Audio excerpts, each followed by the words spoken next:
Hi everyone, I'm Charlie Holmbrook, and this is the start of a series I'm going to be doing that provides tutorial videos for camp counselors that are planning to work at Beaver Camp or other summer camps. I worked at Beaver Camp in the Adirondack Mountains, and I was a counselor in training for 2 years, and then I was a full counselor for 2 years, and then I was in a leadership position called assistant program director, where I helped more the scheduling and um, just kind of almost counseling the counselors.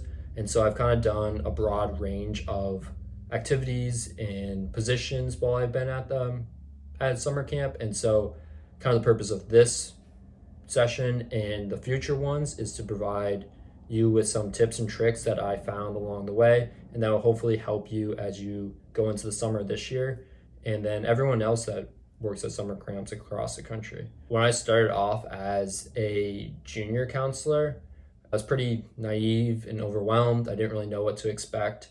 I had been coming to camp for quite a few years, but it's very different being a camper and actually coming as a staff member, even if I wasn't a full summertime staff.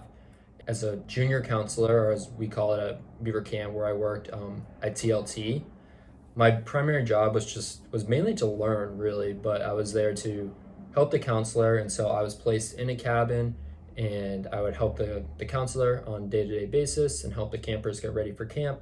I just learned a lot of what it takes and what it means to be a counselor.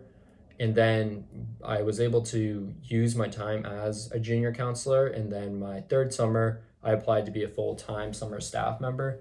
And this was exciting. It was a lot more responsibility. It was definitely, if I was overwhelmed as a junior counselor, I was definitely even more overwhelmed as a full camp counselor. But it was very good. I learned from the older staff, and that helped me along the way. And then as a second year counselor, I felt like I was almost relied upon to help the junior counselors, and while also having my own campers.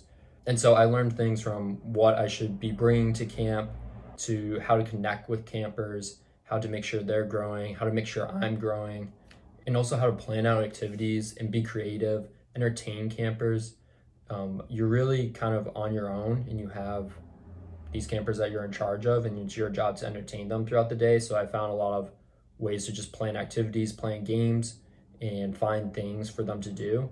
And then I think find things for me to do too and to have fun. So I was really able to grow as a person and just learn about outdoors and camp and just the campers in general. This is just a start, but I'll be going into how to lead certain activities and low elements. I'll also talk about how to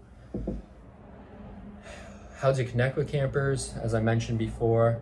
I'll talk about outdoors things such as building fires and maybe also planning skits, being safe, whether that be outdoors on like a camp out trip, or if you're working a ropes course or rock climbing, making sure that you're being safe, taking care of yourself, taking care of your health, maintaining your energy, dealing with difficult campers. There's a wide range of things, and the best way to learn is through experience. And I agree on that, but hopefully these will help to take some of my experiences and kind of learn from that